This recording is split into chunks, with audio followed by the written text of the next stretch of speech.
vamos lá para cima, vamos direto para o RC Cop, ver como é que tá a cidade. Vamos conversar com a Adeilson, com toda a equipe que está aí, o Alex, mostrando as imagens nessa manhã de terça-feira para a gente. Ele vai falar de informações sobre o trânsito e também sobre o tempo. Não é isso mesmo, Adeilson? Bom dia!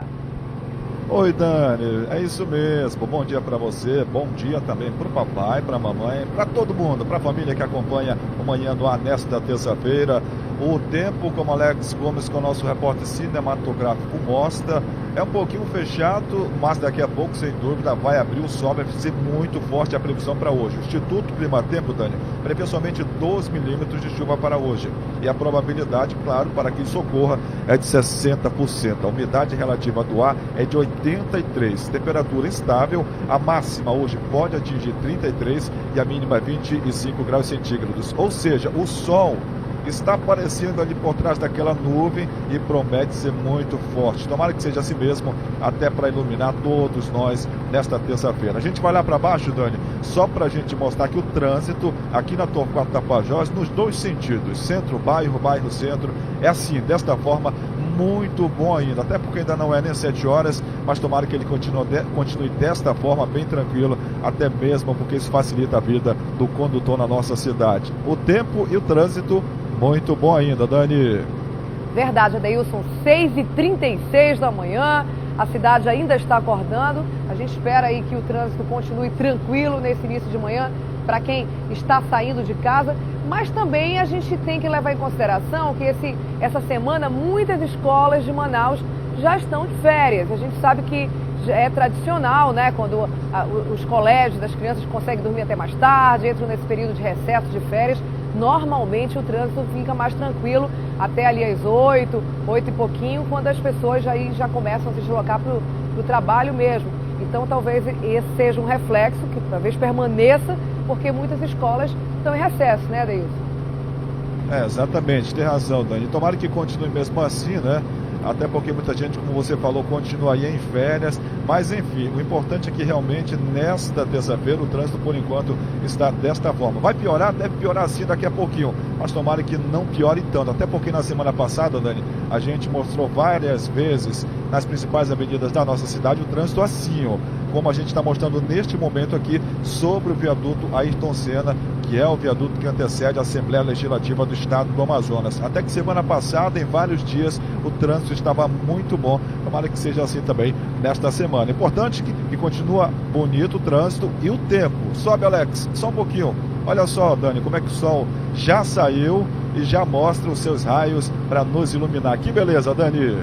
Que imagem linda, hein, Adeilson? Com essa nuvem, então, aí que fica em cima da cidade. Realmente o sol tá um espetáculo nessa manhã de terça-feira. Obrigadíssimo aí por você e o Alex, também o comandante, por trazerem essa imagem aqui para o Manhã no Ar. Um bom dia com essa luz, o sol brilhando sobre nós. Muitíssimo obrigada. E a gente volta então daqui a pouco com vocês em outro ponto da cidade. Valeu. Até mais, Dani. Tchau. E olha só, o Caprichoso é o campeão do 50º Festival de Parintins. A festa de comemoração da nação azul e branca aconteceu no Curral Zeca Chibelão, logo após a apuração dos votos, que consagrou aí o Bumbá campeão nas 3 noites do festival. E nem mesmo a chuva atrapalhou a festa azulada, que rolou até a tarde. Durante a comemoração, o vice-presidente da agremiação comentou a importância de vencer o 50º Festival Folclórico de Parintins. Vamos ouvir. Nós estamos aqui para comemorar o resultado de um fruto de um trabalho, de um coletivo que envolve muita gente que colocou esse boi na arena. Parabenizar todos os segmentos do boi, porque é assim, através dessa união, que nós conseguimos conquistar esse título. Vamos festejar esse título, porque 50 anos de festival não é todo dia que se faz. Então vamos brindar, festejar ao ritmo de muito boi bumbá, sem hora para acabar. Tá aí a alegria do Rossi Amoedo. Vamos ver de novo as imagens aí lá do Curral Zeca Chibelão. Olha só, a gente sabe que logo no finalzinho da apuração começou a chover muito lá em toda a cidade de Parintins. Muita gente até comentou, né, que foi quase que uma repetição da alegria da primeira noite. O Caprichoso estava muito alegre, mas caiu uma chuva muito grande Mas os torcedores, a galera azul e branca, não se intimidou com a chuva, não. Lotou, como a gente vê nessas imagens feitas pelo Emanuel lá em Parintins, lotou o Curral Zeca Chibelão. A comemoração foi como de praxe, saiu pelas ruas, as pessoas comemorando na passeata da vitória até o iniciozinho da noite. E realmente foi uma vitória muito aguardada aí pela nação azul e branca. E aí a gente mostra a comemoração para vocês. E olha só, e como sempre, né, gente, a apuração da festa aconteceu sob forte tensão. Houve muitos protestos do Boi Bumbá garantido, inclusive, ao longo dessa apuração. Mas ainda assim o Caprichoso conquistou aí o seu 21º título com mais de 12 pontos de vantagem. Vamos ver como é que foi a apuração. Minutos antes da apuração, a diretoria do Garantido fez uma coletiva de imprensa para informar que entrou com um pedido de anulação das notas do festival de todas as noites, devido a denúncias de manipulação de jurados. No fim de semana, circulou pelas redes sociais um áudio em que o empresário Armando do Vale conversaria com um dos membros do Conselho de Arte do Caprichoso, Chico Cardoso. O diálogo dá a entender que eles teriam acesso a informações privilegiadas junto ao corpo de jurados. Em outro trecho, eles escolhem palavras para falar de um pagamento. Em outro áudio, o integrante do Caprichoso conversa com uma pessoa chamada Kid, que intermediaria as negociações com os jurados. A comissão julgadora não aceitou o pedido de anulação das notas do festival e explicou que qualquer apelação deveria ser feita à justiça. Abertos os envelopes, já na primeira noite, o Caprichoso, mesmo embaixo de chuva, saiu com 2,5 pontos de vantagem em relação ao Garantido. Na segunda, a diferença foi de 1,8 pontos. Na terceira noite, o distanciamento entre os bois foi ainda maior, 7,2 de vantagem para o Caprichoso. No total, foram 1.254,3 pontos do Caprichoso contra 1.241,8 pontos do Garantido. Um resultado muito questionado pela diretoria e pelos fiscais do Boi Vermelho. Segundo eles, pelo regulamento, o Caprichoso deveria ter recebido nota mínima por não ter apresentado o ritual na primeira noite, mas ao invés disso, o item teve nota superior à do Garantido. Torcedores azul e branco, que vibrem, que chorem, mas chorem hoje com a vitória de emoção. Há 2 anos que esse título não vinha. Nós vivemos um trabalho incansável.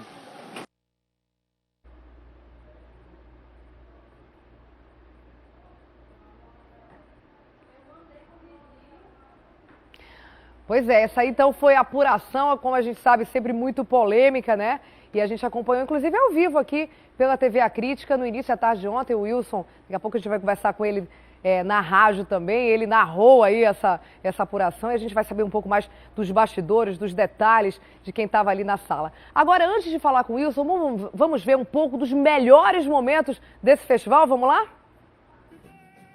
Foi do alto que o Boi Garantido chegou na arena para abrir o 50º Festival Folclórico de Parintins. O espetáculo da primeira noite vermelha foi produzido a partir do tema Criação e Celebração da Vida. E por isso, um coração gigante trouxe os brincantes. Na alegoria da lenda Iebá Burô veio Verena Ferreira, que estreou no Bumbódromo como Cunhamporanga do Garantido.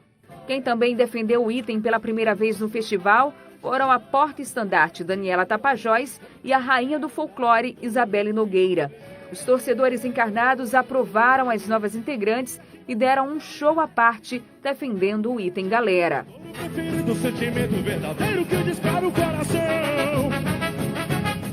O Caprichoso surpreendeu logo no início. As 2 alegorias que caminhavam pela arena trouxeram o levantador de toada, Davi Assayag, e o estreante amo do boi, Edmundo Oran. No céu de Parintins, chega Júnior Paulaim, que voltou a ser o apresentador do Caprichoso. Outra surpresa foi a lenda que apresentou o bicho folharal. Durante a transformação da alegoria, chegou a Cunhamporanga Maria Azedo. Um caprichoso gigante, decorado com fitas coloridas, desceu na arena trazendo a rainha do folclore, Brena Dianá. Logo em seguida, uma estrela prateada trouxe o Caprichoso para fazer sua evolução. Outra estreante que conquistou a galera azul e branca foi a porta-estandarte Jéssica Tavares. Com cerca de 1 hora de apresentação, uma chuva forte caiu em Parintins.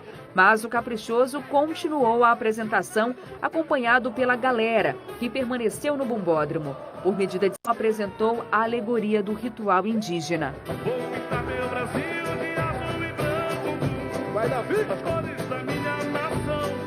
O Caprichoso abriu a segunda noite do festival unindo boi-bumbá e religião. Davi Assayag cantou Ave Maria e emocionou a galera e marujada.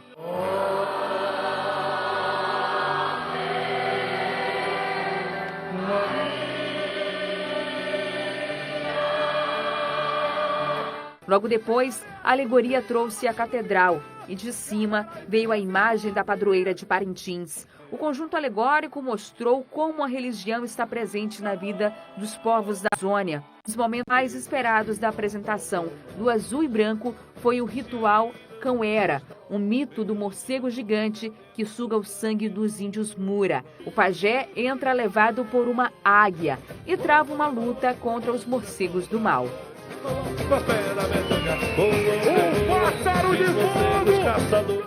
Foi para falar de uma promessa de vida que o Garantido entrou na arena na segunda noite e fez uma viagem às origens, na Baixa do São José. Pierre Lima, de apenas 8 anos, surgiu do meio da arquibancada, representando Lindolfo Monteverde na infância e relembrou a promessa do fundador do boi. A toada gravada pelo próprio Lindolfo em 1977 emocionou a galera vermelha.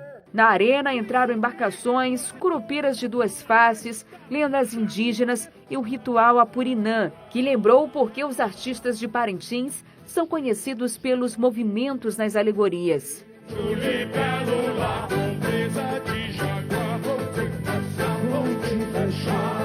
Foi para falar de vida e renascimento que o Garantido entrou na arena em sua última noite do festival.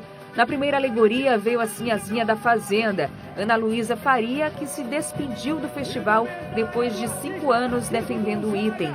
Em seguida, o Garantido apresentou o Alto do Boi Amazônico. O pajé, André Nascimento, ressuscita o boi e Denildo Pinsanã é aplaudido.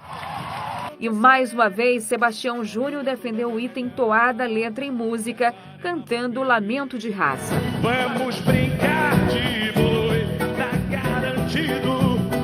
Matar a mata não é permitido. O pajé dançou com as tribos. A rainha do folclore representou a maternidade. Na alegoria da lenda, o Caramã, surgiu a Cunhamporanga, Verena Ferreira. E para encerrar a noite, uma réplica gigante do boi Garantido foi suspensa no alto da arena e um letreiro luminoso com os dizeres: 50 anos de Festival Vida. Em sua última apresentação e encerrando o festival desse ano, o Caprichoso levou para a arena um misto de várias manifestações culturais de todo o país, que acabaram por influenciar a cultura do boi-bumbá de Parintins. Na arquibancada e de lenços nas mãos, a galera azulada formou a bandeira do Brasil. A rainha do folclore veio numa estrela e as alegorias mostravam a cultura nordestina, as lendas brasileiras e os contadores de histórias. Depois veio a Sinhazinha da Fazenda, a porta-estandarte e a consagração tribal, o pajé e a Cunhamporanga. As tribos lutaram contra o monstro. A alegoria que representou o serpentário teve uma das cabeças devoradas, para delírio da galera azul e branca. E quando a toada toca, o mundo para de girar. E esse, então, foi o festival de número 50, né? Um festival que orgulha todos os amazonenses, sem dúvida nenhuma. Vamos agora, então, ao vivo, ao estúdio da Rádio A Crítica, conversar com o Wilson Lima e com a Adriane Diniz. Agora a gente vai conversar com a Bom dia, meninos. Estão também ao vivo. Opa, bom dia, Daniela. Tudo bom? Tudo Vou falar bem. com o Wilson já sobre Parintins, mas antes eu quero que você me permita, Wilson, cumprimentar a Adriane Diniz por mais uma conquista do Prêmio FAPEAM de jornalismo. Daqui a pouco a gente vai mostrar, inclusive, essa premiação, mas eu não resisti aqui em vê-la e parabenizar logo no início do programa, que nos orgulha muito essa premiação, Adriane, por você ser da casa e também por a FAPEAM ser, né, uma instituição que é a seriedade que tem esse prêmio. Estamos muito orgulhosos aí de você e do Daniel, parabéns. Eu que agradeço, estou muito feliz também pela conquista. Foi uma matéria produzida por mim e pelo Daniel Melo, uma matéria que a gente se dedicou para fazer o melhor possível, e ontem ela recebeu essa premiação na categoria reportagem, grande reportagem, no Prêmio de Jornalismo Científico da FAPEAM. Eu lembro que a primeira vez que eu estive lá, que foi em 2010, 2009, não era acadêmica, era o primeiro ano do prêmio, e esse prêmio que ontem eu recebi, quem levou tinha sido você, Daniela. Olha só. Eu estava na categoria estudante ainda. Que legal, venci né, na categoria Adriane? estudante, você na profissional. Obrigada. A matéria foi sobre malária. Malária. Obrigada. Daqui a pouco a gente vai mostrar aqui um trechinho da matéria, como é que foi essa premiação. Foi só realmente para parabenizar, porque hoje, inclusive, já anunciei aqui no Manhã Não, Wilson, que a gente vai falar sobre boi, né? Você, depois de 3 dias com a Lud naquela cabine, mais o dia de ontem, nessa transmissão aí da apuração, realmente é um super especialista, né? Foi uma transmissão... Mais ou menos. Com certeza. Foi uma transmissão que todo mundo elogiou, orgulhou a todos nós também. Agora, uma transmissão que não foi fácil, né? Sobretudo a primeira noite, com aquela chuva toda. Existe uma programação, um roteiro que foi ele descumprido, e existe todo um ensaio, e por conta daquela chuva torrencial que caiu em Parintins, acabou que as coisas mudaram. Não é fácil estar narrando aí quando acontece alguma coisa fora do previsto, né? Na verdade, há toda uma logística para você ir para Parintins. Não é tão simples assim, não. Ainda mais levar a estrutura que leva a TV A Crítica, e eu estou me referindo à estrutura de equipamento e à estrutura de pessoal. É muito complicado. Lá no aeroporto a gente percebe a disputa que é para você conseguir uma vaga para embarcar, tanto retornando para Manaus, quanto para ir à ilha. Então, assim, você tem que se preparar bastante para poder estar lá. E esse ano a TV A Crítica se preparou bastante, e eu acho que foi uma das melhores transmissões já realizadas pela TV A Crítica. Eu acho que uma das melhores transmissões realizadas do festival. Sim, os claro. comentários que eu não ouço tenho e vejo, dúvida de que foi a melhor. Na rede social é esse comentário. Eu não tenho dúvida de que foi a melhor transmissão. Pelo menos foi a melhor transmissão que eu já participei, Daniela Sayag. Porque a TV A Crítica lançou tecnologia, o pessoal se preparou e, claro, tudo isso resultado de um trabalho que vem sendo realizado há algum tempo. A TV A Crítica foi a primeira emissora a transmitir o Festival Folclórico de Parintins. Então, o pessoal aqui tem um know-how para fazer isso. E além de ter esse conhecimento, Daniela Sayag, essa é uma empresa que sempre ousa. Todos os anos a TV A Crítica tem tido, e eu tenho certeza que nos próximos anos vai ter um diferencial na transmissão do Festival Folclórico de Parintins. Também tenho certeza. Agora vamos falar de boi na arena? Vamos. Você acha que, assim, tem muita gente que critica, três noites é muita coisa, acaba ficando repetitivo.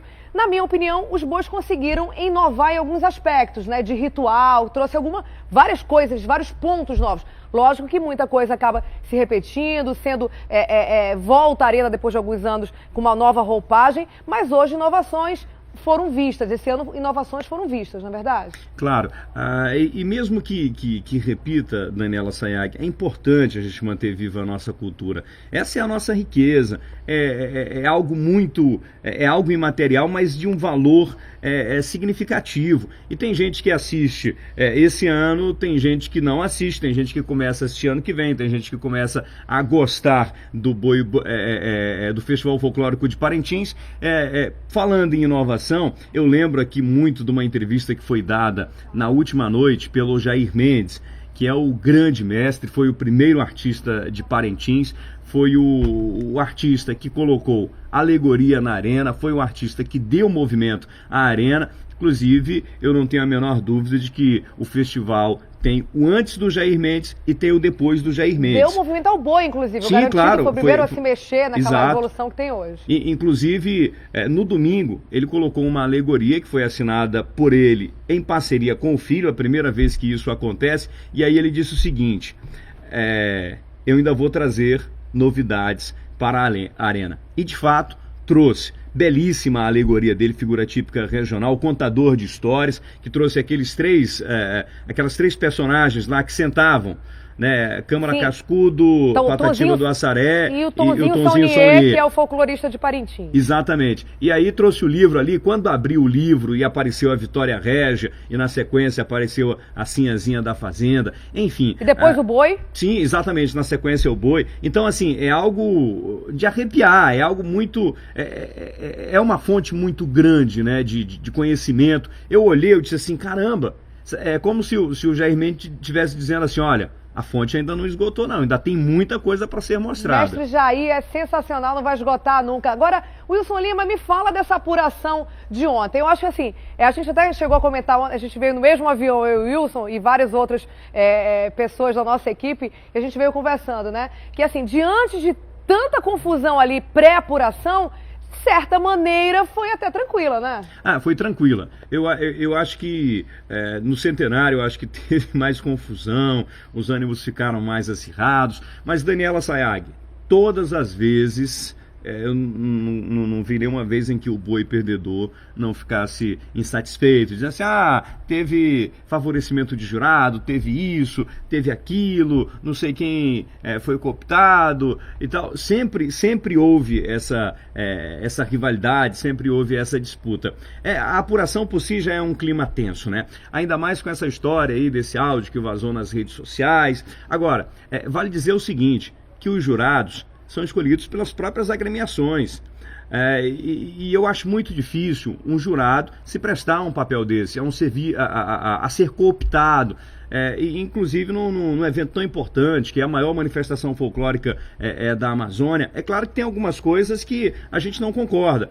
Se você trouxer 100 jurados para Parintins, para analisar o Festival Folclórico de Parintins, cada um vai ter uma percepção diferente do festival. Porque o julgamento é pessoal, E né? muito tem subjetivo. conceitos subjetivos, exatamente. Muito subjetivo. Aí o que acontece? Com relação à primeira noite do Boi Bumbá Caprichoso, o Boi Bumbá Caprichoso não colocou lenda amazônica, ou pelo menos... é ritual indígena. Perdão, ritual indígena, é verdade. Ou pelo menos não deixou isso claro para o telespectador e não deixou isso claro para o público que estava lá. Recebeu pontuação máxima, inclusive superior à do Boi Garantido. Eu não vi o Júnior Paulain melhor que o Israel Paulain na arena. Mas, enfim, é uma prerrogativa do jurado, ele colocou ali o que foi o entendimento dele. Existe o argumento, né, dito pelo outro lado, que aí, como a gente mesmo está comentando aqui, é passível de vários tipos de análise, se a própria lei, né, é passível de interpretação, que dirá um regulamento de um festival folclórico. Mas, enfim, o que se comenta também, que se diz, é que diante de um infortúnio, algo que não pode ser controlado, aquela nota deveria ser igualada, ou deveria ser dada a nota mínima. Se for isso mesmo, eu realmente desconheço, até porque o regulamento ele muda de um ano para o outro, ele é votado, ele tem uma série de cláusulas que são repensadas de um ano para o outro. Mas se for verdade e o Caprichoso tivesse recebido nota mínima, acredito eu que ainda assim, sem as duas notas do ritual da primeira noite, teria vencido o festival, porque teria pego nota 5, né? Não, 8. Nota 8. Teria pego e a diferença foi maior, foi de 12 pontos. 12 pontos, né? Perderiam os 4 pontos, que no caso o regulamento atual define que quem não apresenta o item fica com a nota mínima permitida, que é de 8 pontos. Perderia, no caso, 4 pontos, porque ganhou 2,10 na noite, e ficaria ainda, se abrisse mão desses pontos, ficaria ainda com uma vantagem de 8 pontos em cima do garantido. Continuaria campeão do Festival Folclórico 2015. Agora vale dizer o seguinte, Daniela Sayag, que aquelas pessoas que estiveram lá mostraram muita garra. Eu estou me referindo aos brincantes do Caprichoso da primeira noite, né? Da primeira noite, da noite em que aconteceu aquela chuva, porque imagina o trabalho do artista indo todo por água abaixo ali. Literalmente, né? Você precisa de luz, você precisa que o tempo esteja bom para que a sua alegoria esteja na arena, para que o jurado possa avaliar. Mesmo assim, os artistas continuaram lá, a galera continuou torcendo, e aqui a gente destaca essa garra, essa bravura do Boi Bumbá Caprichoso.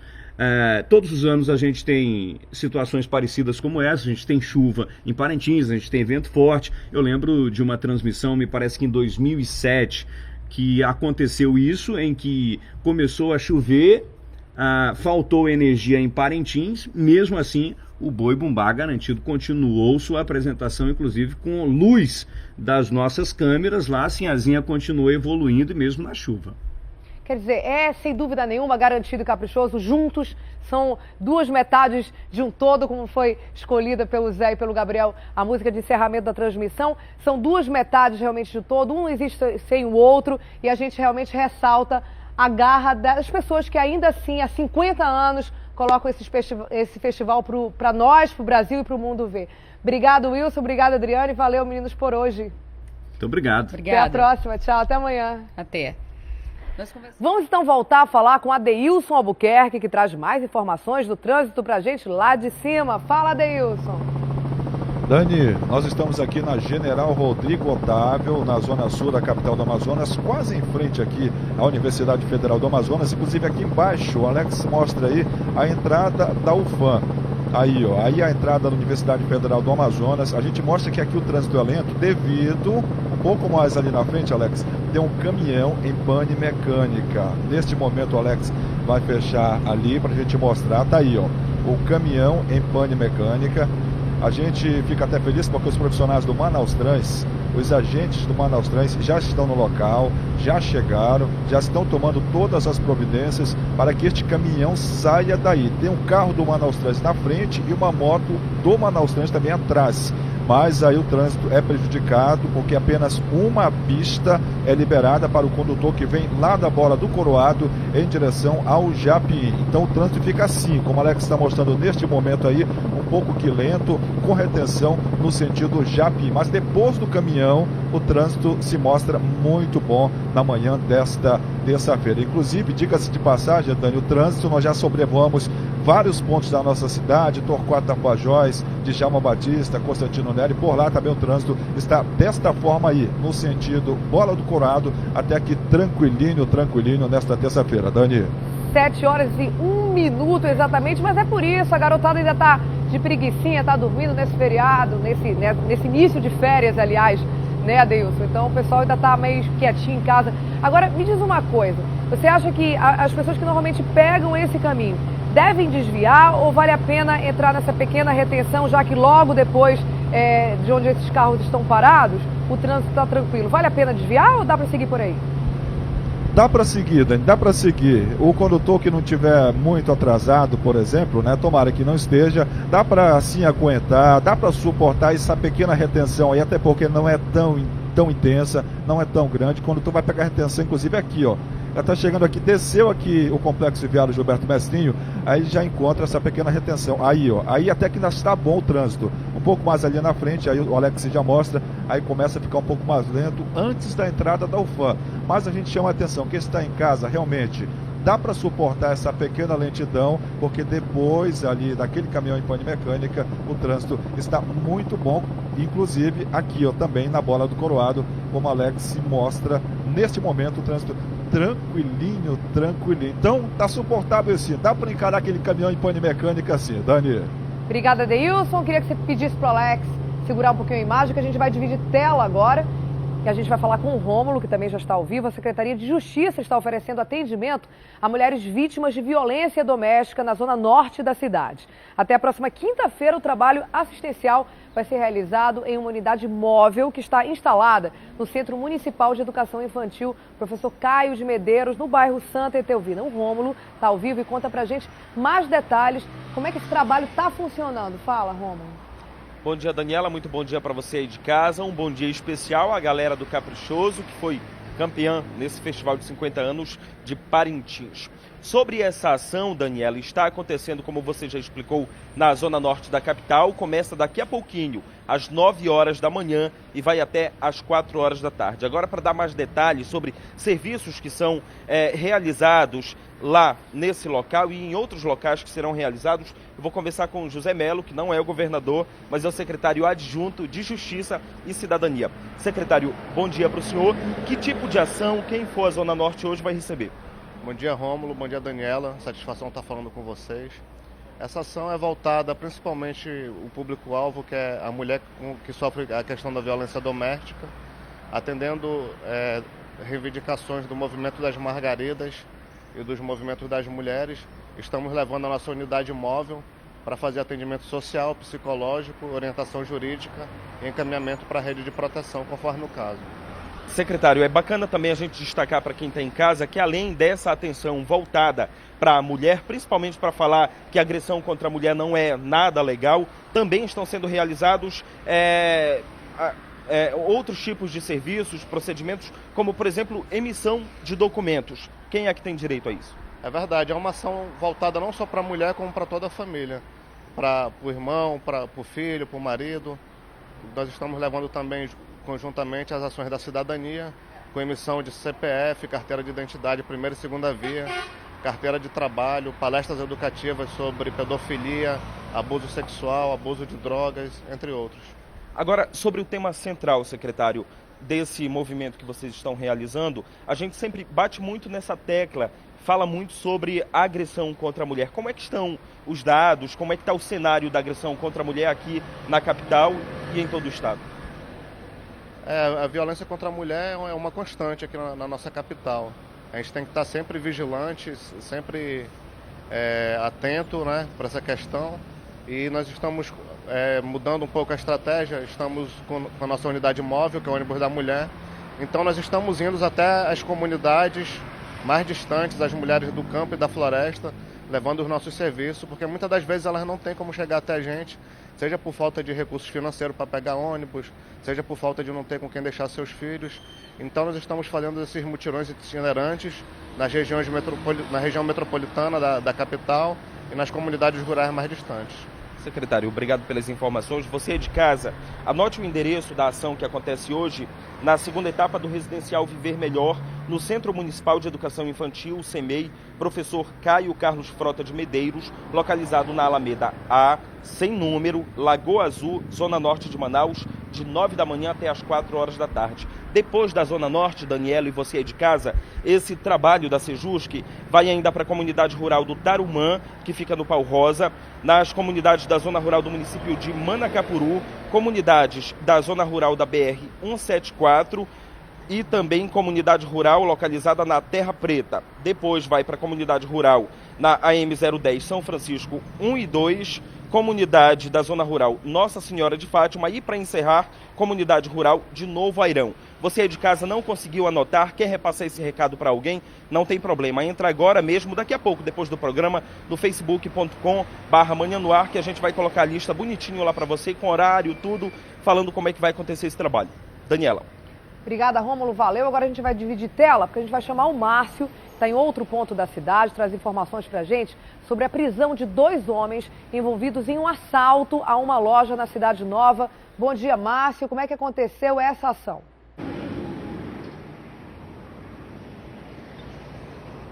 Oi, Daniela, muito bom dia. Olha, essa ação aconteceu aqui na Max Teixeira, nessa loja que está aqui ao fundo, que você está vendo.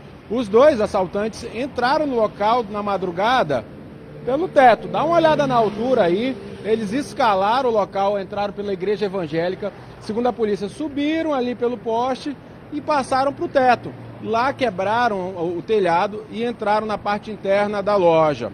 O problema é que o sistema de segurança acusou a presença deles, porém não houve nenhum barulho de alarme. Então os bandidos achavam que estava tudo tranquilo.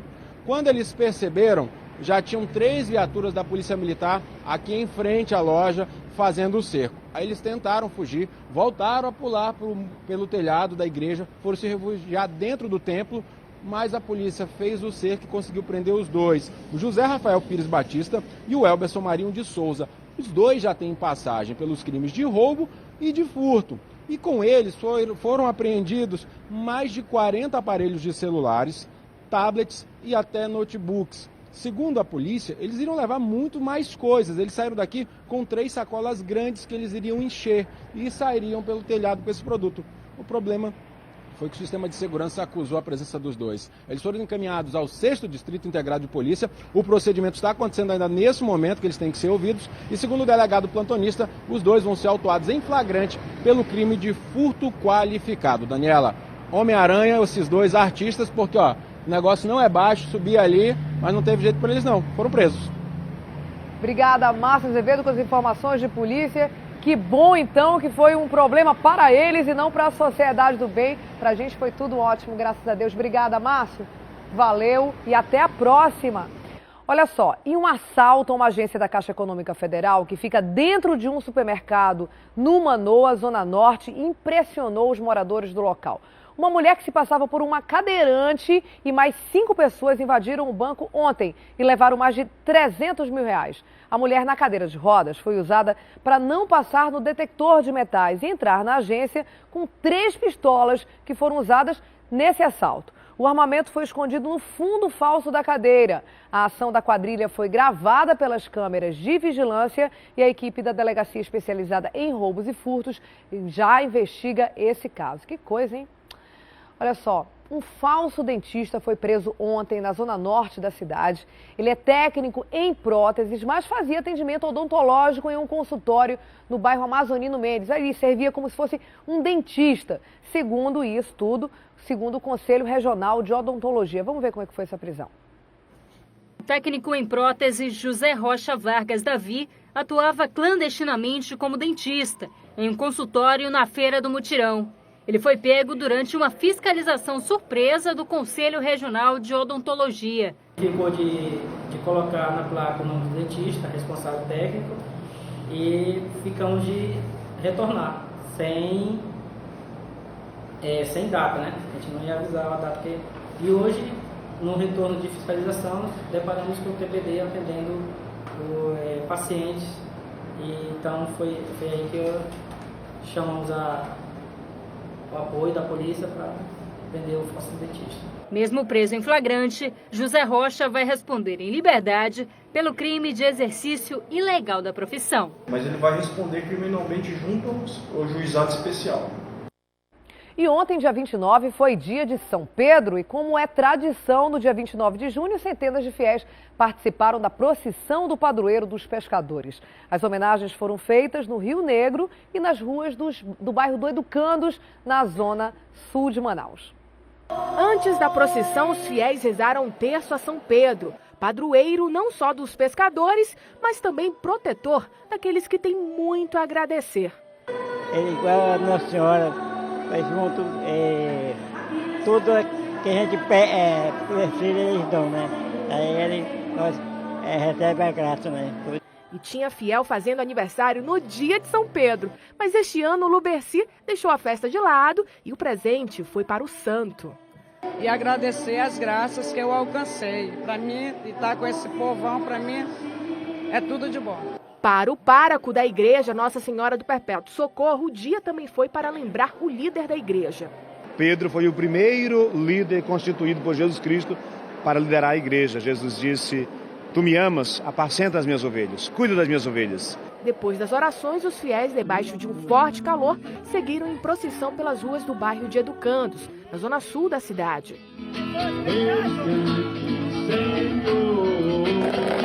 Não importa a chuva, sol, porque o cristão verdadeiro, ele tem que enfrentar tudo. A procissão foi até o Porto do Amarelinho e prosseguiu pelo Rio Negro, com direito a barcos enfeitados e fogos de artifícios, tudo para homenagear o santo. Mudando completamente de assunto agora, os deputados do Amazonas receberam ontem o presidente da Câmara Federal, Eduardo Cunha, do PMDB. A visita ao Amazonas é parte da agenda da Câmara itinerante. Alguns representantes de classes sociais foram impedidos de entrar no plenário da Assembleia. Vamos ver como é que foi isso. Em pauta, assuntos em debate no Legislativo, como a Zona Franca de Manaus e a terceirização. Sobre a questão da correção salarial dos servidores da SUFRAMA, Eduardo Cunha defende o reajuste, mas acredita ser difícil derrubar o veto da presidente Dilma Rousseff. Para o governo federal, seria uma questão de cautela nesse momento de crise. É uma discussão clássica que você tem de contingenciamento de recursos para fazer superávit primário e de conter o aumento salarial para poder não ter isso estendido a outros órgãos. Enfim, é uma discussão maior de tentativa de contenção de gastos versus utilização de recursos que não deveriam ser usados, deveriam ficar para o órgão que arrecada. O presidente da Câmara Federal defendeu também um tema polêmico, a redução da maioridade penal. Opinião diferente de alguns parlamentares. Eu considero que a solução não é encarcerar mais os jovens. Com certeza a solução é ter outras políticas públicas de inclusão da juventude, desde a área da educação até a questão do trabalho. E, por outro lado, também fortalecer as instituições que já trabalham com crianças e adolescentes infratoras, no sentido da ressocialização, da volta para a sociedade. Alguns grupos sociais e servidores da SUFRAMA foram impedidos de participar da reunião, o que gerou revolta. Aqui, a Assembleia, nós fomos impedidos. A Casa do Povo, entendeu? São representantes eleitos por nós, entendeu? E estão agindo com uma atitude déspota. Isso daí é inadmissível. De acordo com a orientação da Polícia Legislativa vindo da Câmara Federal e a própria organização, algumas pessoas puderam entrar, outras não. Eduardo Cunha garantiu que não teve nada a ver com esse bloqueio e disse que os protestos que enfrentou durante visitas em outras capitais fazem parte da perseguição do PT. Claro e textualmente pelo PT e pela CUT. Então eu não vejo problema nenhum, já estou habituado a ter protestos do PT, até fico lisonjeado com os protestos do PT. Quando o PT me aplaudir, que eu vou ficar preocupado. E a Câmara dos Deputados deve votar hoje a proposta de emenda constitucional 171, que reduz a idade mínima de 18 para 16 anos para um jovem ser preso, por exemplo. Se aprovada, a proposta ainda vai ser discutida no Senado, o que não vai ser uma decisão fácil, pois o assunto tem gerado muita polêmica. Ele estava dando aula na academia onde ele tinha jiu-jitsu e ele desceu com um aluno dele, que também era amigo. Era, por incrível que pareça, era na rua de casa, então na frente da minha casa eles pararam para conversar e tinham 3 indivíduos que vieram de um outro assalto e vieram pedindo o carro. Aí o amigo do meu irmão ficou nervoso, foi querer fugir no carro e o cara atirou. Desses 3, o que atirou, que matou meu irmão, era menor. O crime ocorreu em dezembro de 2011. 3 foram presos e o adolescente encaminhado ao Centro Socioeducativo da Guimar Feitosa. Mas, segundo a família, ele teria fugido do centro. Desde janeiro deste ano, a Secretaria de Segurança Pública do Amazonas registrou 1.266 crimes praticados por menores de 18 anos, a maioria por roubo, seguido por tráfico de drogas.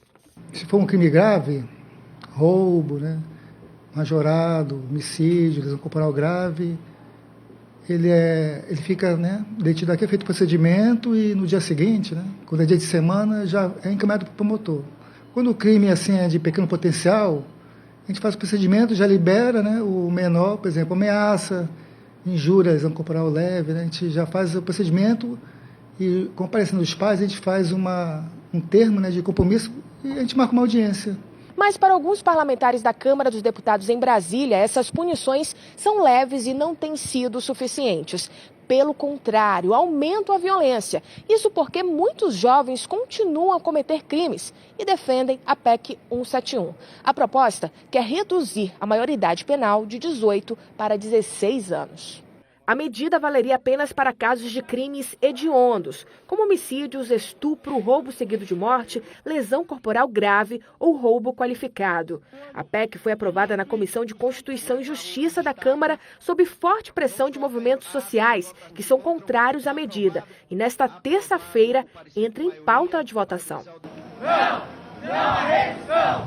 Não à redução! No fim de semana, um grupo de jovens da Pastoral da Juventude protestou no bairro Mutirão, na zona leste de Manaus, contra a medida. Para eles, os impactos da redução trariam mais prejuízos que benefícios, já que o sistema prisional está superlotado. Nós, movimentos, grupos, pastorais sociais, a gente percebe que a gente tem que ir em defesa da vida, Então a gente não pode jamais ir do lado de uma lei que vem para cada vez mais encarcerar os nossos adolescentes, encarcerar a nossa juventude e não procurar buscar investir em educação. Quem é a favor acredita que os adolescentes infratores precisam sentir mais responsabilidade dos crimes praticados, já que boa parte confia nas brechas da lei. Então, sentindo o peso da lei é uma forma até de, como eu posso dizer, de reprimir, como eu vejo muitos casos de estupro, adolescente. Como é que fica a vítima nesse caso? A família da vítima, entendeu? A pessoa que perde um filho para um menor. Então isso tudo tem que ser analisado, que não é fácil. O irmão de Diego Trindade também pensa o mesmo. Eu sou a favor, porque às vezes é muito fácil as pessoas falarem quando não aconteceu com elas. Para mim, vagabundo tem que ir para prisão. Assunto polêmico realmente, que o país inteiro discute, e a gente também traz para você aqui no Manhã no Ar essas duas possibilidades, essas duas correntes que defendem os seus lados de uma maneira tão coerente. É difícil. Sua posição qual é? A gente também gostaria de saber. Se você puder, quiser, mande seu comentário aqui para o nosso WhatsApp, nossa página do Facebook. Você é a favor ou é contra da redução da maioridade penal? Olha só, vamos mudar completamente de assunto. A gente vai voltar a falar de trânsito lá com a Adeilson, no RC Cop, que ele nesse momento está sobrevoando uma situação de trânsito. É um acidente, é isso, Adeilson? Exatamente, Dani. É aqui, inclusive, na zona leste da capital do Amazonas, é uma vítima lesionada. Pelo que tudo indica, houve uma colisão. O condutor da motocicleta está ali, ó, jogado. Houve uma colisão entre a motocicleta deste condutor e aquele carro que está ali ao lado, aquele carro de passeio da cor preta. Inclusive esse acidente, Dani, é aqui na Avenida Oitis, que liga aqui o Puraquequara ao Distrito Industrial, que liga ali, inclusive, a Avenida Buriti, no Distrito Industrial. Essa aí é a Oitis, que o Alex está mostrando. Ali para cima é o Puraquequara. Então, para quem vem do Puraquequara, passando aqui próximo da Oitis, em direção ali ao Distrito Industrial, vai ter que ter muita cautela devido a essa colisão envolvendo um motociclista e esse carro de passeio da cor preta. E é claro, como sempre, o motociclista, ele levou a pior, está jogado ali, já tem um agente do Manaustran no local, graças a Deus, para tentar segurar a situação do trânsito, para desviar inclusive o trânsito, mas o condutor da motocicleta continua jogado ali, e ele está jogado ali, como a gente mostra, e a gente chama a atenção do SAMU para essa situação aqui na Avenida Oitis, que liga aqui o Distrito Industrial ao Puraquequara, na zona leste de Manaus. Dani. E como a gente falou na semana passada, muita gente estranha situações como essa, que a pessoa não é retirada do meio da pista, mas são indicações mesmo dos médicos, dos paramédicos, que realmente tenha realmente que ficar parado exatamente no local, em busca, né, à espera, aliás, de alguém que venha, um profissional da área de saúde que venha atender. A gente continua então acompanhando, Adeilson, e daqui a pouco volta com você daí ou de outro ponto da cidade. Obrigada por enquanto, a gente espera que o rapaz realmente receba o atendimento o mais rápido possível e que nada de sério tenha acontecido com ele. Até já, Adeilson. E a família de um jovem de 25 anos denuncia a falta de material para a realização de biópsia no Hospital Universitário Getúlio Vargas, o que estaria, segundo a família, causando o agravamento do quadro. O pedreiro Aldo Menezes, de 25 anos, está há 3 meses assim. Ele descobriu um problema na coluna dorsal, que vem causando fraturas nas vértebras. Só que o paciente não consegue descobrir as causas, porque no Hospital Universitário Getúlio Vargas, onde foi atendido, falta material para biópsia. Eu fui passar de cirurgia às 6h10 da manhã. Quando deu 9h30 da manhã, eles me procuraram e me informaram que não tinha o material. Que material? Agulha para fazer a operação. E falaram que iam me ligar para informar que já tinham feito o pedido, para informar quando ia chegar o material. A falta do material é confirmada por esse laudo assinado pelo médico do HUGV, que atendeu o pedreiro. Nele, inclusive, é pedido que seja indicada uma unidade hospitalar onde o procedimento possa ser feito.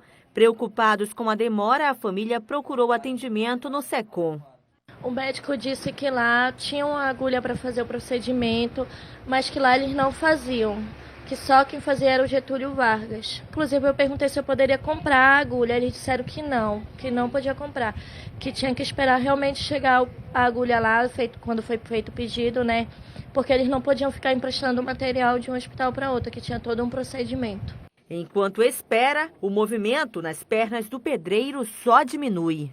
Minha preocupação é ficar paralítico, né? Porque eu tenho família para sustentar, tenho 3 crianças pequenas para sustentar e eles dependem de mim. A gente aguarda então o posicionamento do Hospital Getúlio Vargas a respeito dessa denúncia. A gente espera que a situação dele seja resolvida o mais rápido possível, né? Porque a gente vê aí o quanto o caso dele realmente vem se agravando. Então, a gente dá o mesmo espaço para o Getúlio Vargas poder se manifestar a respeito desse caso. Bom, gente, as férias do meio do ano já chegaram. Muita gente aproveita o período para descansar, praticar atividades físicas, passear com os filhos. Mas, infelizmente, os espaços que deveriam ser usados para o lazer da população estão preocupando moradores de bairros da zona sul da capital.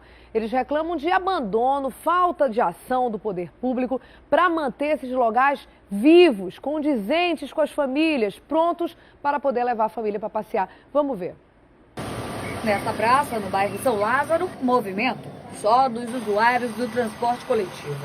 Além da falta de manutenção, o espaço que está com a estrutura precária serve como lugar de descarte de lixo. E há mais de 20 anos não tem uma reforma nessa praça aqui. Entendeu? A gente não pode nem trazer nossas crianças para brincar aqui. Muitos moradores já me procuraram reclamando. A 2 quarteirões daqui, mais um espaço sem estrutura adequada. A quadra de esporte é sempre assim, lotada. Mas quem frequenta o lugar diz que não tem outra alternativa. As vigas que sustentam o teto estão corroídas. A cobertura tem vários buracos. E agora, nem o bebedouro funciona. Hoje em dia a quadra só está pintada pelo trabalho voluntário da comunidade mesmo. E a gente tem um projeto aqui com as crianças. Ali, ó, se cair aquele disjuntor ali, ó, cair na cabeça de uma criança, quem vai se responsabilizar? Né? A gente está esperando apoio aí das autoridades, né? No bairro Lagoa Verde, também na zona sul de Manaus, a situação não é diferente. Este lugar, chamado de Praça Lagoa Verde, está coberto de mato. A comunidade ainda aguarda o projeto de revitalização do espaço, aprovado pela prefeitura em 2009, que nunca saiu do papel. A única área de lazer por aqui foi criada pelos moradores. Então nós gostaríamos de mais um incentivo, que seria o projeto da nossa quadra poliesportiva. Está aqui, era previsto, até então no governo, ou melhor, na gestão feita de Serafim. E desde lá ela empacou, não sei por conta de quê, e não houve mais retorno para nós. A gente continua brigando, né, através de vários órgãos, lazer, de esporte, várias secretarias nós já percorremos. É isso aí, tem que reivindicar mesmo. A assessoria de comunicação da Prefeitura informou através de uma nota que a atual administração vai reformar 60 praças e instalar 10 novas academias a céu aberto na cidade. A praça do bairro Lagoa Verde está no cronograma, mas as datas especificadas para entrega, isso aí não foi divulgado não.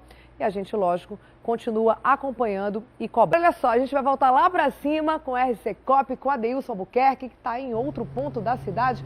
Onde é que nós estamos agora, Adeilson? Aqui na Bola do Produtor, na zona leste da capital do Amazonas, nós passamos na Bola do Coroado, na bola ali da Samsung, agora aqui na Bola do Produtor, na zona leste, essa bola que recebe o número de veículos, vem ali do Jorge Teixeira, da Cidade de Deus, até da Cidade Nova em direção aqui à Zona Leste. Então é uma bola muito movimentada que hoje apresenta-se assim, Dani, desta forma, com trânsito muito bom mesmo, muito tranquilinho, graças a Deus, na verdade em toda a nossa cidade mesmo. Então tá aí um trânsito muito bom, muito tranquilo, também aqui na Bola do Produtor, na Zona Leste da capital do Amazonas. Dani. Quero agradecer o Adeilson aí pela participação do RC Cop. Eu queria restabelecer o sinal, a gente consegue? Eu queria dar uma mensagem ainda pro Adeilson. Está me ouvindo, Adeilson?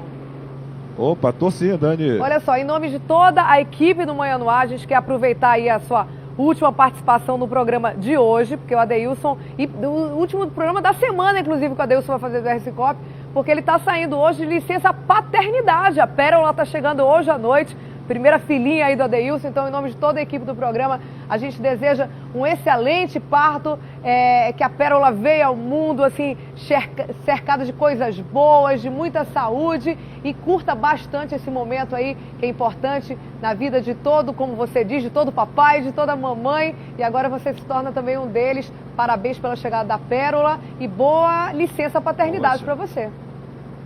Poxa, Dani, muito obrigado mesmo pela força, por tudo, pelo apoio, seu apoio. da nossa diretora Josi também, da Gisele, do nosso presidente, o Dicica, enfim. Muito obrigado mesmo pelas palavras. E você deve imaginar, né, como é que eu estou. Estou assim ansioso, estou ficando nervoso, porque daqui a pouco, às 5 horas da tarde, é a cirurgia da minha esposa. Enfim, estou muito feliz, estou nervoso também, mas estou contente porque era tudo que eu sempre pedi a Deus e agora Ele me brindou. Depois de 3 anos, a minha pérola está chegando, graças a Deus. E já estou com saudade, inclusive, mas na segunda-feira a gente está de volta. E muito obrigado, tá bom, Dani? Obrigada, até segunda, Deilson. E a pérola chega nessa terça-feira, né, de muito sol, de um dia muito iluminado. Que seja um belo boas-vindas para nossa pérola. Obrigada, Deilson. Até segunda-feira, então, tá bom? E lembrando que Amém. Amém, amém. Obrigada. E lembrando que o RC Copa, a partir de amanhã, então, até sexta-feira, quem vai estar lá em cima é o Márcio Azevedo, aí enquanto o Adeilson Albuquerque está cumprindo, então, a partir de amanhã, a licença paternidade. Tchau, gente. Obrigada. Olha só, a gente tem uma nota a respeito daquela situação que a gente mostrou do paciente do Hospital Getúlio Vargas. A direção do Hospital Getúlio Vargas disse estar buscando pelo sistema de regulação as alternativas para realizar, então, o procedimento o mais rápido possível. Já a Fundação SECOM informou que não recebeu solicitação até agora ou encaminhamento em nome do paciente, mas já se coloca à disposição da família para qualquer esclarecimento. A gente faz agora um intervalo, são 7 horas e 30 minutos e volta daqui a pouquinho com muita notícia, inclusive do esporte. Não sai daí que a gente volta já já.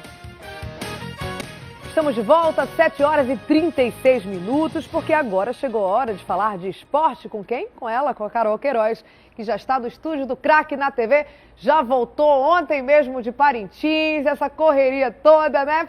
Tava lá no fim de semana em Parintins, a Carolzinha, agora já tá com a gente aqui de novo em Manaus. Daqui a pouco já vai pra Toronto. Essa mulher não para! Tudo bem, Dani, com você? Como é que você tá? Tô bem, e você, Carol? Ai, tudo bem. Fez boa viagem também? Fiz boa viagem, graças a Deus. Eu também tô um pouquinho rouca só, porque lá em Parintins a gente fala alto, né? Bumbódromo, muito som e pega ali. chuva e toma gelado e pois fala alto. Pois é, ainda é chuva que pegamos, mas tudo bem. Só um pouquinho rouca, mas não tem problema não. Já tô aqui, ó, pronta pra falar de esporte. Vamos em frente? Vamos lá, diga Dani, lá. PAN 2015 tá chegando, hein? Tá chegando, já tô dando frio até na barriga, assim, ó, de pensar que daqui a pouquinho eu vou estar lá. Mas é o seguinte, a natação sempre é uma esperança de medalha, né, pro Brasil, e parece que em Toronto não vai ser diferente não, viu? Eu conversei com um dos maiores atletas brasileiros da modalidade, Fernando Scherer, o Xuxa. Ele falou da carreira e da expectativa dos atletas brasileiros para a competição. Vamos ver.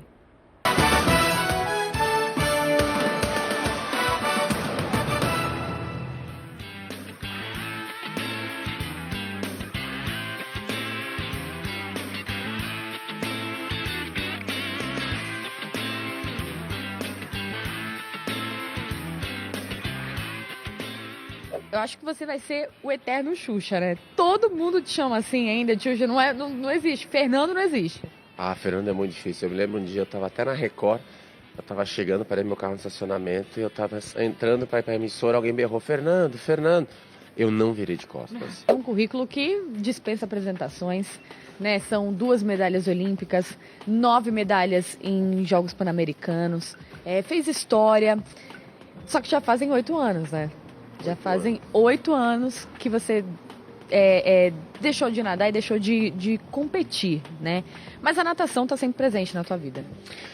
Quando você fala assim, olha para trás, 8 anos, passou muito rápido. Nem eu tinha me dado conta que já foram 2 ciclos olímpicos que eu não estou treinando. Talvez até por estar envolvido como comentarista na Record, mas a natação está na minha vida. Eu tenho uma empresa de natação que é a Hammerhead, a gente tem materiais de natação, então eu procuro estar sempre envolvido com os atletas, eu patrocino muitos atletas. Então, não tem o Fernando sem natação, eu acho, não existe, não tem jeito, a natação é minha vida, é com ela que eu consegui meu emprego, minha família.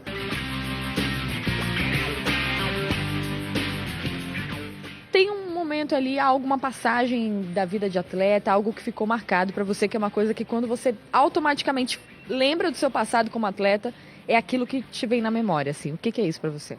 A medalha olímpica de 1996. Tem outras provas, é claro, que são marcantes, como o Campeonato Mundial em 95 na praia, quando eu fiz 48 segundos em 98, fui o terceiro homem a nadar abaixo dos 49, marcou demais. É até difícil de qual delas situar aí, mas 96 eu acho que foi uma mudança na minha vida. Eu acho que foi mais marcante de todas, foi 96. Algo que te emociona? Me emociona. Porque aqui eu não tô querendo nem focar e visualizar o que eu vi lá dentro. Mas quando eu conto essa passagem nas palestras e eu tô querendo contar olhando, não tem como não chorar.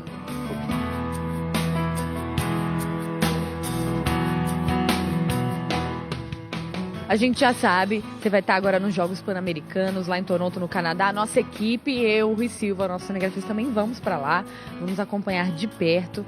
E assim, é muito emocionante, a gente já falou do seu trabalho, mas como é que está a expectativa? A natação sempre nos trouxe muitas medalhas, a gente sempre tem muitos pódios, existe uma expectativa muito grande em volta agora do Thiago Pereira poder bater grandes recordes, talvez, dependendo aí do quanto ele ganhar, ser o maior medalhista em Jogos Pan-Americanos.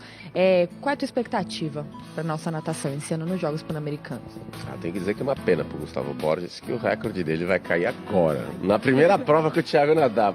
Mas a natação está muito bem, a natação vem crescendo bastante, a base da natação brasileira, principalmente pela Olimpíada, ser no Rio de Janeiro. Eu acho que o investimento está maior, eles estão tendo mais oportunidades de treinamento. O Campeonato Mundial de Piscina Curta foi prova disso. O Brasil foi campeão do Campeonato Mundial em número de medalhas. O feminino melhorou bastante, temos a Etienne campeã mundial individual. Então acho que a natação brasileira vai fazer a festa lá.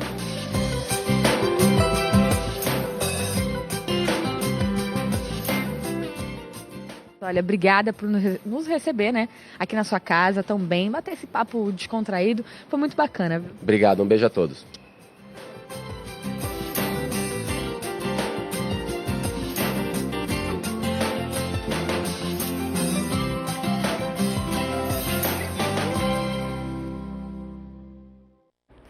Ai, que bacana. Dani, deixa eu te falar, é uma pena que aqui na TV a gente tem pouco tempo. Porque esse meu papo com o Xuxa foi longo, olha. A gente conversou bastante, ele contou tanta coisa pra gente, assim, dos bastidores da vida dele de atleta, agora, do trabalho dele, sabe? Por trás, assim mesmo, do negócio ali, da natação. Muito bacana, falou da vida, da mulher dele que é linda, a Sheila, que todo mundo sabe, das filhas. Nossa, muito bacana. Ele tem uma filha de 18 anos já, né? Tá inteiraço, Xuxa, você viu? Nossa, super. E eu notei também, quando uma das primeiras perguntas que você faz, assim, já tem 8 anos que você deixou a natação profissional e tal. Ele deu uma pausa, né? Porque o silêncio fala muito, né? Ele deu uma pausa ali de alguns segundos, assim, nossa, e passa tão rápido. Às vezes a gente não se toca o quanto a vida corre, né? De repente, né? Exatamente. De repente já fazem 8 anos, né? Que ele não nada mais. Mas tá tão envolvido, é o que ele falou, tá tão envolvido ainda com a natação, que é um negócio que ele nem percebeu. Tanto que ele parou ali e falou, caramba, já 8 anos já, né? Mas olha, enfim, ele tá aí, né? Um dos times, faz parte aí do time de comentaristas da Record. Vai estar comentando a natação lá no PAN. Já combinou com a gente, viu, Dani? A gente vai se encontrar lá no Canadá também, que ele vai dar todas as dicas aí pra gente da natação, para colocar a gente em contato lá com os atletas. Vai ser bem bacana, vamos fazer um trabalho bem legal. Aliás, muito obrigada ao Xuxa, mais uma vez, que nos recebeu lá na casa dele, em São Paulo, com todo carinho, com toda a disponibilidade, viu, Dani? Que legal, Carol. Tenho certeza que vai ser um excelente trabalho. Todos nós já estamos muito curiosos, né, para saber como é que vai ser uma visão nossa, né, uma visão daqui, amazonense, dada pela Carol, pelo Zé, pelo Rui Silva, que vão lá para Toronto já nesse fim de semana. Como é que vocês vão enxergar e passar para a gente aqui, amazonenses, os nossos atletas brasileiros, como é que vão estar saindo por lá? Nós estamos muito ansiosos também, preparando uma cobertura muito bacana, viu, Dani? Que eu posso dizer que vai ser muito legal. Ao vivo, viu, também, fazendo várias entradas ao vivo, vai ser bem bacana e com muita matéria também. Legal, a gente está preparando um conteúdo aí bem diferenciado. Agora, Dani, continuando aí, falando ainda de Pan-Americano, olha só que interessante, né? Como os caras pensam em tudo. A organização, junto com o governo aí do Canadá, eles lançaram camisinhas personalizadas, preservativos mesmo, Dani. Isso tudo para chamar a atenção dos turistas e também dos atletas, né, que estão ali envolvidos no evento. São camisinhas que têm na embalagem lá temáticas do Pan-Americano. E aí no R7, lá, né, no portal R7, tem várias delas, vários modelos, vários exemplares, né, pra gente ver. Olha só, tem até do Parapan, a gente vê ali a cadeira, tem tênis, tem vários tipos, assim, né, tudo com a temática, assim, do Pan-Americano, tudo para chamar a atenção aí, né, dos atletas e dos turistas que vão estar aí, né, lá no Canadá durante a competição, que é para todo mundo curtir os jogos aí, ó, direitinho, com viu? segurança. Andando na linha, com segurança. Achei aí. Bacana a ideia, né? Bem bolada, uma bem forma criativa, bem humorada, né? Pelo menos não pode se dizer que não é criativo, uma maneira de promover esses jovens. Promover esses jogos. Agora, não é só para colecionar, não, né? Quem for usar, tem que usar mesmo. Não é tem pra que fazer usar. Coleção, olha, Dani, abre, usa o preservativo e guarda a embalagem depois, né? Para poder colecionar. Enfim, mas o fato é que é uma ideia bem humorada e útil, né? E útil, pois é, e útil. Gostei da ideia. Dani, mudando um pouquinho de assunto, olha só, a Conmebol, que é a entidade organizadora do futebol sul-americano, exigiu agora que cada país escolha apenas uma cidade para mandar as partidas eliminatórias, né? E com a exceção do Brasil, que vai poder escolher 2. O fato, Dani, é que agora menos 10 das 12 cidades sedes do Mundial de 2014 ficarão de fora do roteiro da seleção na luta por uma vaga na próxima Copa do Mundo na Rússia em 2018. E a gente é uma dessas cidades que pode cair, né? Que pode ficar de fora. Nós, aqui, a Arena da Amazônia. Bom, por estar perto aí da Granja Comari, em Teresópolis, né? O local de treino da seleção, o Rio de Janeiro é uma das favoritas, né? A receber as eliminatórias. E outras cidades aí estão na disputa, né? Pelos jogos. Brasília, Minas Gerais, São Paulo, tem em vários lugares. Fortaleza, Salvador. Manaus seria talvez uma ponte aí para seleções de países como a Colômbia, o Peru, a Venezuela. Inclusive falou o presidente da Federação Amazonense de Futebol, de SICA, disse que usaria esse argumento com o presidente da CBF, né? Dizendo que realmente nós ficaríamos aí mais perto desses países e que esse seria aí um argumento para usar aí, né, com o presidente da CBF para tentar trazer, né, esse jogo da eliminatória para cá. Bom, vamos ver, né? A gente fica triste com essa decisão aí da Conmebol agora de pegar só aí 2 cidades, né? Nós somos um dos países mais afetados aí com isso, porque nós tradicionalmente usamos mais cidades, né, do que o comum. A Argentina, por exemplo, usa geralmente só 1 ou 2 mesmo, então para eles está tudo bem. A gente geralmente usa mais mesmo. Então, é triste, né? Talvez a gente não tenha aí esse jogo aqui na Arena da Amazônia, um jogo que a gente estava esperando muito, da seleção. Vamos esperar para ver o que é que vai ser decidido e se a gente consegue, né, um argumento aí forte para conseguir, então, ser uma das cidades sede. Tem que manter a esperança sempre. Obrigada, Carol. Verdade. Valeu por hoje e até amanhã, então, com as notícias do esporte. Até amanhã, Dani. Um beijo para você. Tchau, beijão para você também. Olha só, e está chegando o áudio dos nossos telespectadores com opinião, né, que eu havia pedido agora há pouco sobre a maioridade penal. E como eu falei, tem gente a favor, tem gente contra. Vamos ouvir a Jusilene Oliveira, do bairro São Francisco. O que ela disse?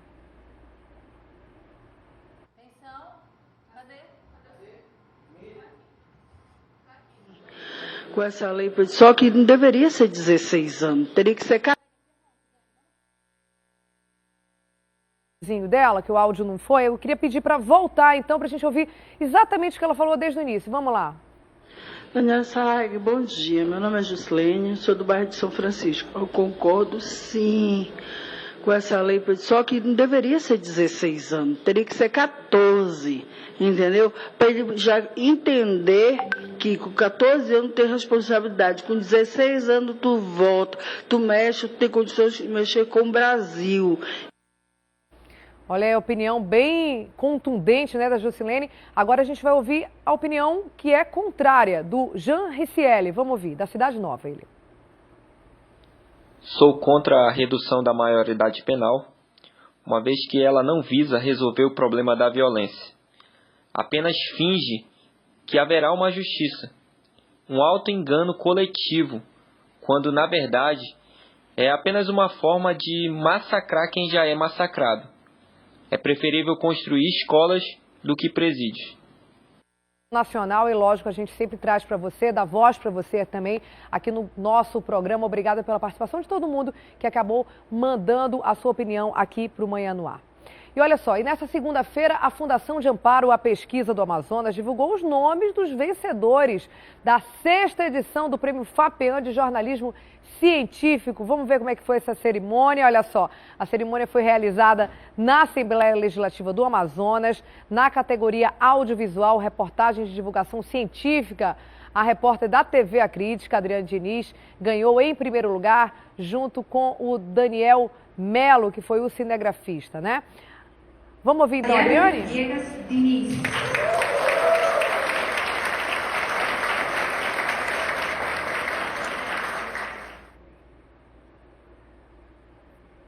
Então, olha só, a matéria dos repórteres Adriane Diniz e Daniel Melo fala sobre malária e mostra a preocupação das autoridades com essa doença durante a Copa do Mundo. A gente tem um trechinho da matéria aí, é isso, produção, para ela?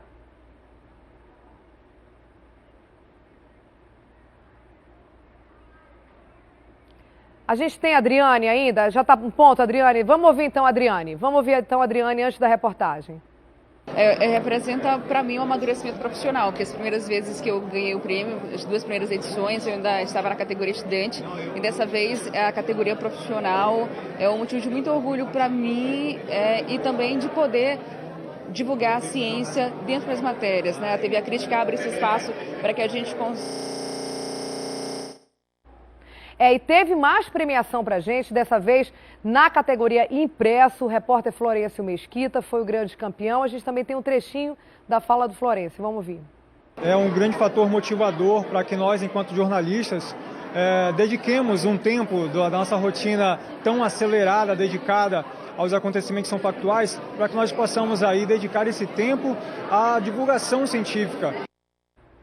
Que legal, parabéns aos colegas vencedores, esse é um prêmio muito bacana, como eu conversei com a Adriane lá no iniciozinho do Manhã no Ar, quando ela estava na rádio, é um prêmio que enobrece todos nós jornalistas, é um prêmio importante para a categoria, a gente está muito feliz então com os vencedores da Rede Calderaro de Comunicação. Olha só, vamos para assuntos do dia, vamos ver o que a produção preparou para a gente, para você ficar atento hoje.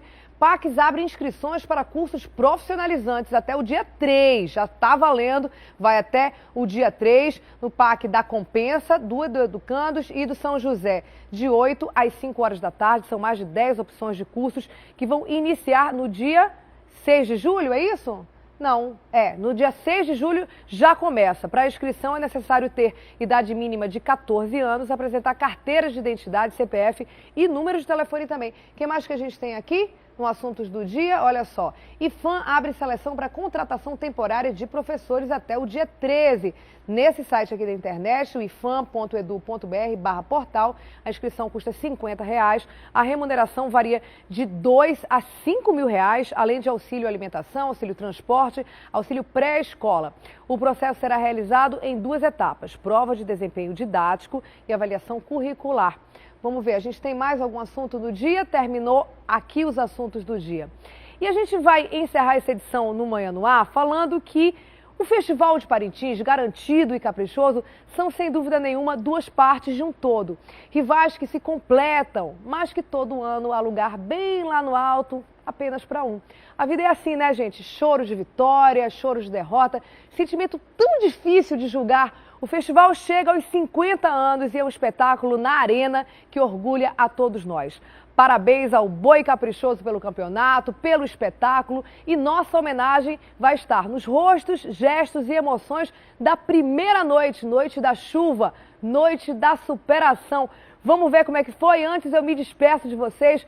Muito obrigada a vocês pela companhia de hoje aqui no Manhã no Ar e até amanhã. Parabéns ao Boi Caprichoso.